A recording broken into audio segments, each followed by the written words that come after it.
Yesu amekubali kubatizwa na Yohana Mbatizaji ili aweze kushiriki katika maisha yetu kikamilifu mpaka kubeba mzigo ya dhambi zetu na kutufanya watoto wa Mungu.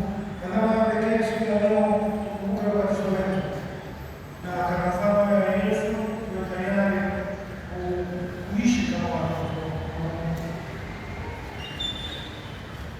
Tusikilize neno la Yesu.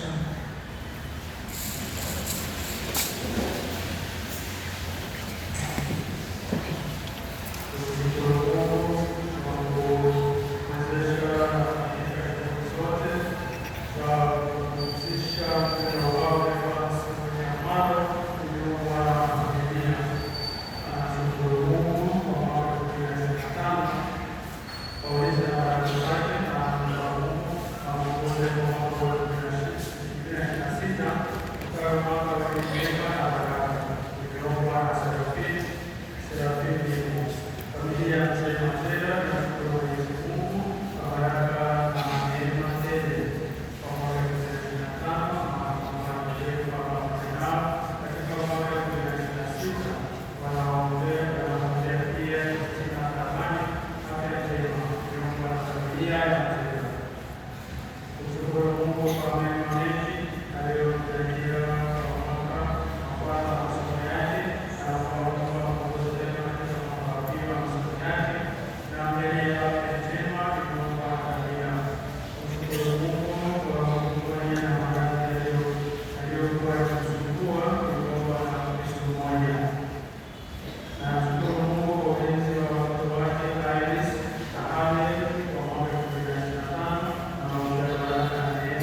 Bwana atawabariki watu wake kwa amani.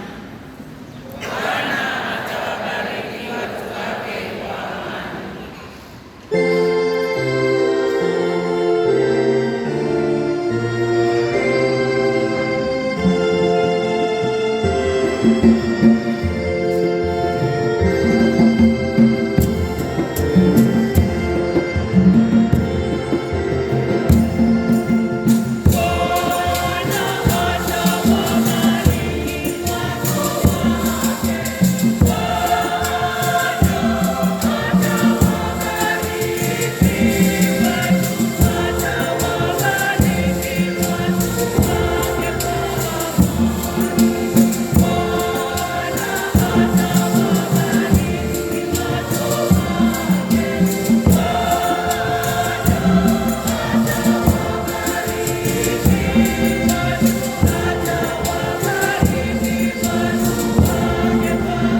Vitaumba upya na nchi itageuka.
sana.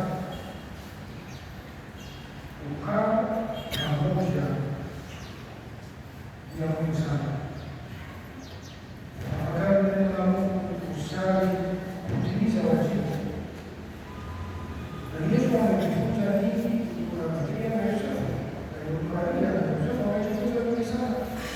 Sisi tunaanza kuabudu Yesu kwa masaa mawili matatu, moja nusu katika 10, bali amekaa na Yesu sio masaa 24, amekaa kwa kazi yote, amekaa na Yesu, amekaa na Yesu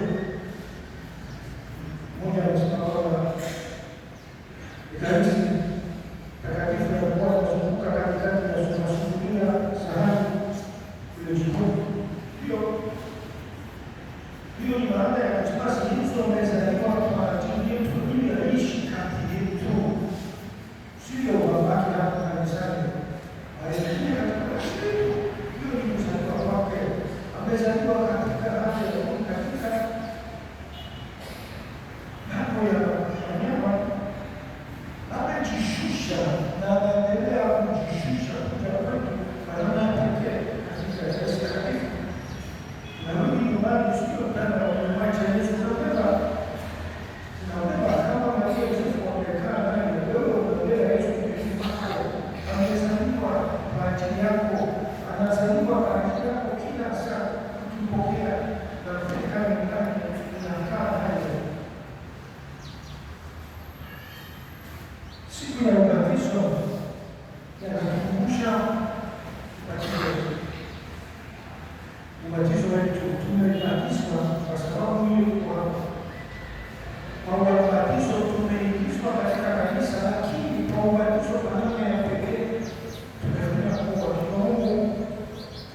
Yesu alisema huyu ni mwanangu, na katika ubatizo ya kila mmoja wetu anakuambia wewe ni mwanangu. Sasa sio mwana wa baba au mama fulani ya Mungu. Heshima kubwa sana. Heshima kwa Mungu. Amejishusha na tena amejishusha, ametuwekea katika hali mpya ya kuwa watoto wa Mungu. Watoto wa Mungu, sio watoto wa fulani mama jamii. Na Mungu kwa sababu hiyo tunaweka pamoja na makanisa kama Mungu wa Kristo. Changa hiko watu mbalimbali wamesoma wanakuwa wanaandika na kupigwa na kuendelea. Tunafanya mwili mmoja kwa sababu ya Kristo, kwa sababu ya wito ya kuwa watoto wa Mungu, ya kutosha na ya msingi pamoja. Ubatizo ni msingi ya maisha ya Kristo. Tunaitwa Wakristo kwa sababu ya ubatizo. Lakini ubatizo na hatua. Kuna hatua hiyo kama tunafua ubatizo wakati sisi tunabatizwa na wale watoto wa watoto watakatifu na wabatiza watoto Kristo. Kuna hatua ya kwanza ya kukataa shetani na mambo yake yote na faragha zote na kuvuka, sio? Hatua ya kwanza ni kujitenganisha na nguvu na shetani. Yohana Mbatizaji alikuwa anawabatiza watu hiyo ya kutambua kwamba mimi ni mkosefu, nataka kukataa dhambi, uovu, shetani. Lakini Yesu ameweka hatua nyingine. Tunasikia katika Injili ya leo kwamba baada ya ubatizo wa Yohana Mbatizaji, Yesu anatoka. Wakati anatoka, Roho wa Mungu akishuka kama moto. Kwa ubatizo ndio tunaacha ya zamani, lakini tunapaswa kuanza upya. Tumezaliwa mara pili kwa Roho. Unaelewa? Sio tu upambaji. Wakati tunapata shawa tunasikia naomba. Haitoshi. Roho Mtakatifu ameshuka na alama yake ya nje ni Roho Mtakatifu. Na ukashangaa Roho Mtakatifu ya Kristo anaacha alama isiyofutika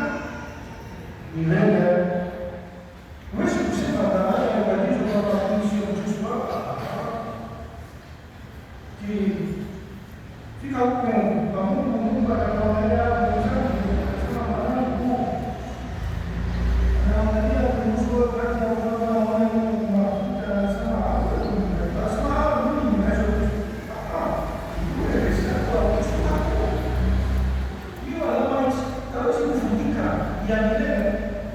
Umenielewa? Sio kama chama leo uko hapa, kesho unahama. Tumeingizwa katika familia ya Mungu, tumepakwa mafuta, tumepewa Roho Mtakatifu. Hatuwezi kusema tena mimi nilikuwa Kristo lakini baadaye tabia mimi nadanganya wanani. Roho Mtakatifu anadanganya. Ubatizo tunaanza maisha mapya, tunaongozwa na Roho Mtakatifu, na hiyo ni ubatizo wa Yesu Kristo. Naweza kusisitiza ubatizo ya maji mengi, hiyo ubatizo ya Roho Mtakatifu. Ya ubatizo wa Yesu Kristo ndio kwamba tumepewa Roho Mtakatifu, na huu Roho Mtakatifu anafanya kazi ndani yetu ili tuishi kama watoto wa Mungu. Na tunaitwa kuwa makuhani na nabii na wafalme.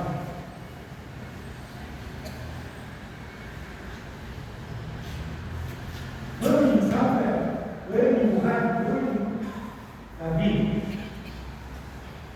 Kila mtumwa wa ubatizo wake ametumwa kutangaza kwa Mungu. Kwanza tunapaswa kuwa manabii katika maisha yetu, kuwa tayari kupokea neno la Mungu. Hiyo ni ya msingi. Ya pili, sasa kutangaza neno la Mungu kwa watu wengine, na sio kwa maneno zaidi, kwa matendo, kwa maisha yetu, uwe mwanga katika ulimwengu. Ni nabii sio wachache, wote kwa ubatizo tumetumwa kutangaza Kristo, kutangaza habari njema kwa watu wote wanaopokea maisha ya Kristo. Wote tunaitwa kuwa wafalme, kutawala juu ya maisha yetu. Kama tulisema, kumkataa shetani, kutawala juu ya shetani.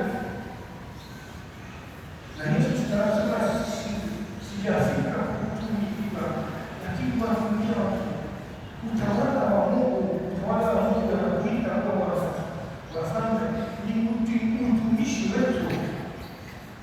Utumishi wetu ni ufalme. Yesu anakuwa mfalme kwa sababu ni mtumishi. Maria anasema wazi, mimi ni mtumishi wa Bwana, ni malaika.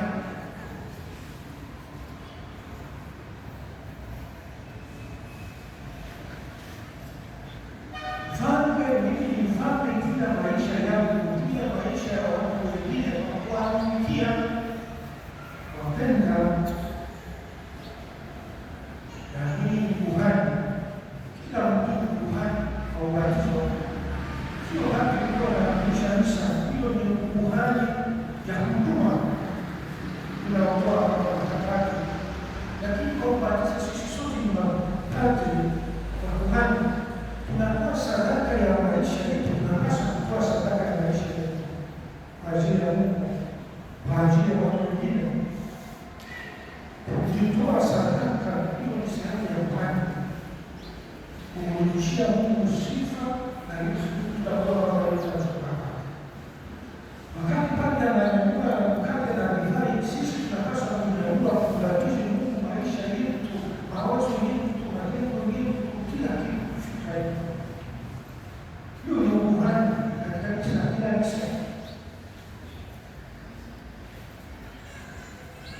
Mungu anaongoza ishi kamilifu ahadi yetu ya ubatizo katika maisha yetu.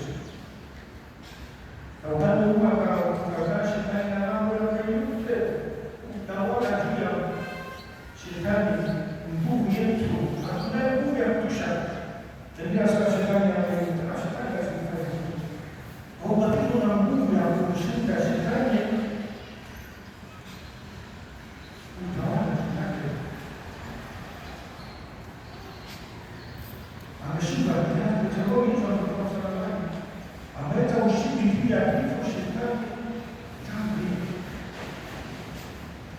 Na ili tuishi maisha ya Mungu, kuishi nabii, kufanya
mtumishi wako ajulikane kuwa amepakwa mafuta ya furaha na kutuma kuwahubiria maskini habari njema. Kwa hiyo sisi pamoja na nguvu za mbinguni tunakutukuza daima hapa duniani, tusifu bila mwisho adama yako kwa sauti kuu.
Hivyo baada ya kula kitwaa kikombe na kushukuru tena, aliwapa wafuasi wake akisema, twaeni mnywe nyote, hiki ndicho kikombe cha damu yangu, damu ya agano jipya na la milele, itakayomwagika kwa ajili yenu na kwa ajili ya wengi kwa maondoleo ya dhambi.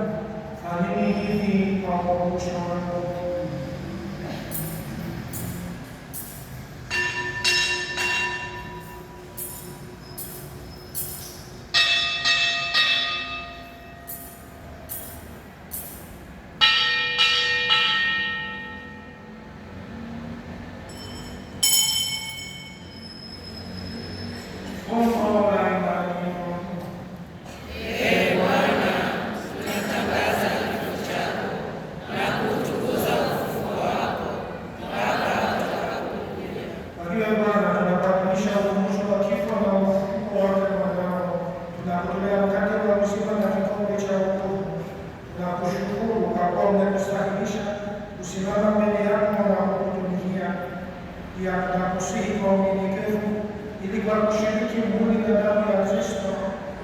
tuongozane na Roho Mtakatifu tupate kuwa jamaa moja.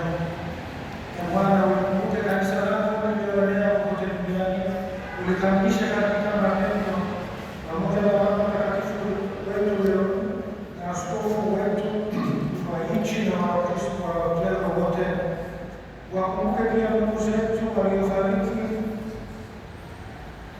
dunia wakiwa matumaini na ufufuko, na marehemu wote waliofariki dunia katika huduma yako wapokee kwenye nuru ya uso wako. Tunakuomba utuhurumie sisi sote, ili pamoja na Maria Bikira mwenye heri mama wa Mungu, Mtakatifu Yosefu mtume wake huyo Bikira, mitume wenye heri, Mtakatifu Bonaventura na watakatifu wote waliopendeza na ukale, tustahili kushiriki uzima wa milele na kukusifu na kukutukuza kwa njia ya Mwanao Yesu Kristo. Kwa njia yake pamoja naye na ndani yake, wewe Mungu Baba Mwenyezi, katika umoja wa Roho Mtakatifu, unapata heshima yote na utukufu milele na milele.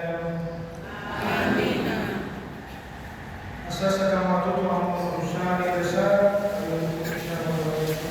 Baada ya uliye mbinguni, jina lako litukuzwe, ufalme wako ufike, utakalo lifanyike duniani kama mbinguni.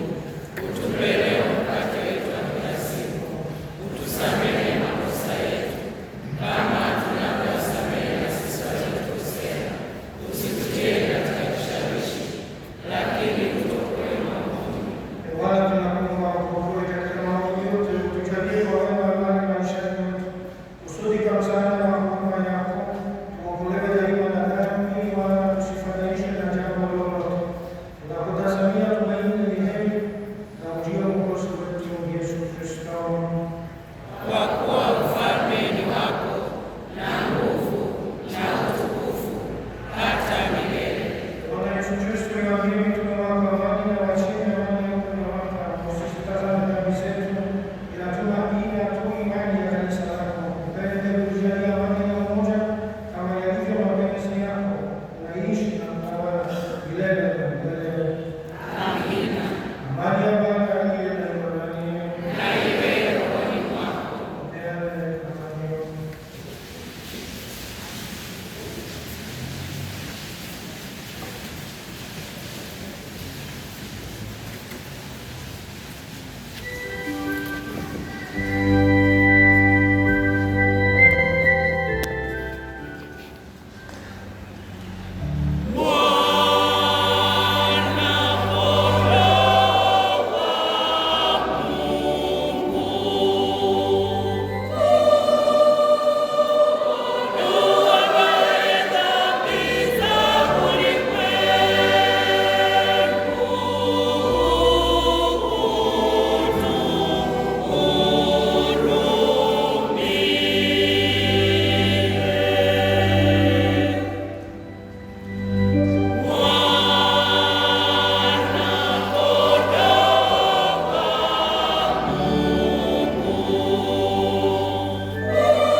kutupenda na kutumikia kwa furaha na amani na moyo wa ukarimu. Mwisho wa maisha yao hapa duniani wafikishe kwako mbinguni. Naomba hayo kwa njia ya Kristo Bwana wetu. Amina.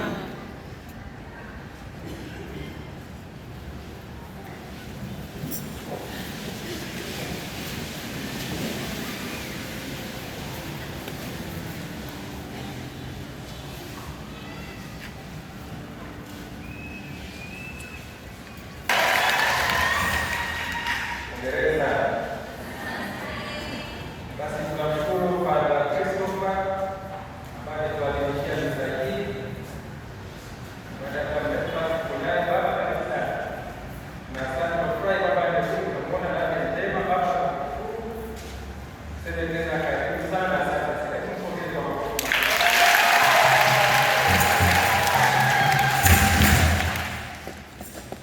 leo Dominika ya ubatizo wa Bwana mwaka A wa kanisa. Dominika ya pili ya mwaka A wa kanisa, na pia leo Dominika ya pili ya zaka. Basi wale ambao hawajaweza kutoa zaka mpaka siku ya leo watumie Dominika ambazo zimebaki, basi kuhakikisha kwamba mwezi huu wanaweza kutoa zaka kama shukrani yao kwa Mungu kwa kile ambacho wameweza kuwajalia. Tunashukuru Mungu ambazo zilifanya usafi jana na ambazo tunasimamia sasa leo. Mungu awabariki sana. Mwiza zao tutegemeane kama ifuatavyo. Misa ya kwanza Mtakatifu Yohane wa Sadaka, misa ya pili Mtakatifu William pamoja na Mtakatifu Andrew wa Padua, misa ya tatu Mtakatifu Petro wa Kashia na misa ya nne Mtakatifu Agustino. Misa zote hizi wafike Jumamosi saa 9 alasiri kwa ajili ya misa. Matoleo ya wiki iliyopita, jumla ya matoleo yote ya kwanza na ya pili kwa misa zote nne ilikuwa shilingi milioni 6,514,100. Tunashukuru wote ambao walitoa na Mwenyezi Mungu awabariki. Matoleo ya shukrani kwa wiki hii kama ifuatavyo. Jumuiya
Yesu Kristo. Basi uongozi wa parokia, wasaidizi pamoja na kamati tendaji, tunapenda kuwashukuru na kuwapongeza sana waamini wote waliojitokeza kushirikiana kwenda katika hija ya kufunga mwaka wa Jubilei iliyofanyika katika kituo cha hija ya Pugu. Kwa kweli jana tumeona wema wa Mungu katika parokia yetu kwa watu wengi kuweza kuhudhuria kutangaza tulikotoka. Walijiandikisha wengi kwa muda mfupi, na tunashukuru wale ambao walijiandikisha wanaweza kuhudhuria hija hii. Tumeondoka hapa mabasi 10 na yakijaa mpaka watu wanasimama. Bado magari nafsi yalikuwa ni mengi. Tunashukuru sana kwa baraka hizo na tumpongeze Mungu. Tutoe Mungu shukrani.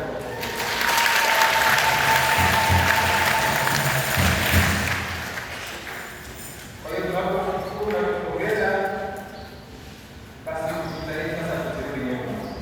Kwa tunapoenda mahali kuongezea. Tunaposema mabasi 10 yanajaa na kwa wingi wanapokuja tukiamua kuongeza zaidi, na mimi kwamba mabasi yatakuwa yanajaa hapa kwa kutosha. Na mfuko wengi. Tunaomba kila mmoja ahusike tunaposikia kunakia, tunapenda kwenye kongamano kwa kwenye semina basi aweze kuongeza. Tunaamini tunaweza. Tunaomba sana bado kosa na kosa. Sasa tusikose tena tunapokuja. Tunashukuru sana basi kama tulivyosema wale wanaweza kwenda na hiyo nishati kweli kwamba siku zijazo basi tutaendelea kuboresha zaidi safari zetu hizi. Asante sana, Mungu awabariki. Uongozi wa wale parokia tunawatangazeni na mama wote kuwa misa ya shukrani kwa wawata kijimbo itafanyika Jumamosi ijayo tarehe 17 mwezi huu katika kanisa kuu la Mtakatifu Yosefu kuanzia saa 2 kamili asubuhi. Kina mama wote wanahimizwa kuhudhuria. Usafiri utakuwepo na magari yataondoka hapa parokiani saa 12 kamili asubuhi. Kwa mama watakaoenda wafikishe majina yao kwenye jukwaa la wawata parokia au kwa makatibu wa wawata parokia, na mwisho wa kupokea majina ni Alhamisi wiki hii baada ya mapokeo. Sasa tunaona baraka za Mungu jana. Jumamosi ni wawata wanaenda. Tunaamini kwamba leo ile ya jana wataikuta. Kama tulivyosema tunaenda mbele ya kurudi nyuma. Kina mama basi tunaingizwa kuweza kuhudhuria misa hiyo ambayo ni kwa shukrani kwa Mungu kwa yale ambayo basi anaweza kuwajalia kwa mwaka 2025. Tumsifu Yesu Kristo. Mafundisho ya Yohana ya kwanza yataanza wiki hii siku ya Jumanne jioni tarehe 13. Ila ambapo watoto wetu wanakuwa shule basi jioni wote wataanza mafundisho haya ya ya kwanza ya ibada. Wala kwa ya kwanza ndio wanaendelea basi siku hiyo waweze kuja kuja mafundisho. Aidha kwa wale ambao bado hawajaleta fungu za mafundisho ya ibada kwa hiyo walete fungu hizo wiki kuanzia Jumanne. Muongeza wiki hii kwa sababu bado kwa wengi hawajaleta fungu. Kwa hiyo kwa watoto wetu wanataka kufunguliwa kwa mfano fungu za ibada hawajaleta, wala ataanza tena mafundisho kwa kufungia kwanza kwa wengi. Kwa hiyo basi wale hawajaleta fungu walete fungu hizo kuanzia Jumanne asubuhi wa siku itakuwa wazi. Isipokuwa wale darasa la pili. Wala kwa darasa la pili tukisema hawa bado hawa hawajafika. Darasa la tatu basi endelea kuweza kuleta fungu. Tumsifu Yesu Kristo. Kwa darasa la mara ya kwanza sisi Sagara kutoka parokia ya Mnyama hapa Dar es Salaam na kesho Richard Mtesi kutoka hapa parokia ya Kinyerezi matarajia kufunga ndoa tarehe 14 mwezi wa pili. Ile kizuizi kwa ndoa hii basi apenda alipa mapema kwa baba wa parokia. Mwisho wa matangazo yatakamilika tena. Tumsifu Yesu Kristo.